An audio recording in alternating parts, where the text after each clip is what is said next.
The institution of the supper of remembrance. When Judas had left the room, Jesus spoke, "When you gather together later, take a moment to remember me. Then drink a cup of wine in memory, and during this time of seclusion, eat the same bread together." The cup of wine is a symbol to remember the ministry of the Son of Man and the gift of his divine Spirit of truth. Jesus stood up and poured wine into a cup. He showed the cup to the apostles and blessed it. He said, "Take this, all of you, and drink from it, for this cup will serve as a remembrance of me and of the revealed grace and truth." The apostles felt that something extraordinary was happening as they drank from the cup in deep reverence and perfect silence. The old Passover feast was a commemoration of the exodus from Egypt, through which their ancestors were freed from slavery. At this special moment, Jesus established a new remembrance as a symbol of the spiritually enslaved individual rising from the bondage of rituals, legalistic dogmas, and material selfishness. This cup, since then, has reminded those who believe in him of how Jesus revealed to humanity the way to the Heavenly Father, through which they can live in spiritual freedom and in the brotherhood of the kingdom. By drinking from the cup, they realize that they are liberated sons of the living God.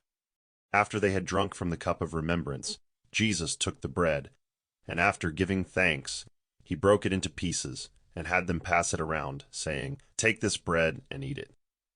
When you eat it, remember that the Son of Man is the bread of life, and that you can reach the Heavenly Father only through him. Eat this bread in remembrance of me, for this bread symbolizes the living word of truth that has lived among you, and whose spirit is now upon you."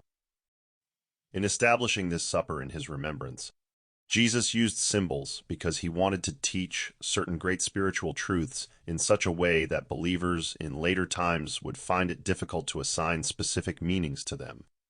In this way, Jesus sought to prevent future generations from rigidly codifying his teachings and turning his spiritual intentions into dogma. The supper is the only ceremony, or sacrament, if you will, that Jesus instituted and which is connected to his time here on earth. Jesus made considerable effort to leave the form in which the supper may be celebrated open. He defined nothing for this special moment of remembrance. He did not want to disturb anyone's individual perception of communion with God, which is why he deliberately chose not to cast this ceremony into a precise form.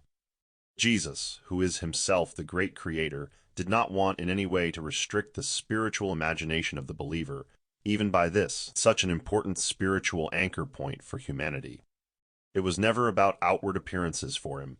Jesus sought to give the redeemed soul the freedom to fly on the joyful wings of a new, living, spiritual freedom. Despite Jesus' efforts to establish this new sacrament in this way, Christianity has nonetheless dogmatized it over the intervening centuries.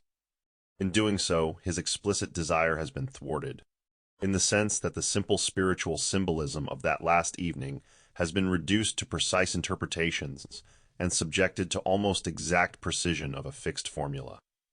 Of all Jesus' teachings, the supper has been the most bound by tradition. When God-knowing people gather to celebrate this supper of remembrance, it is not about the symbolism, for it in no way evokes the divine presence. It is about the intention, for where 2 or 3 are gathered in his name, his Spirit will be present. The supper is the symbolic meeting of the believer with Jesus. After they had spent a few moments in silent reflection, Jesus continued, "When you come together as brothers, remember my life. Remember that I lived here on earth among you, and then rejoice that my Spirit will continue to serve on earth through you." When Jesus had thus established the supper of remembrance, he said to the apostles, "And whenever you celebrate this, do it in remembrance of me. And when you remember me, look back on my life that I lived here on earth among you, and then look forward in faith to the day when you will all sit with me in the eternal kingdom of our Heavenly Father. This is the new Passover that I leave as a remembrance of my life here on earth. I leave you my love, and soon I will pour out my Spirit of truth on all flesh." They concluded this celebration of the newly instituted supper of remembrance by singing Psalm 118.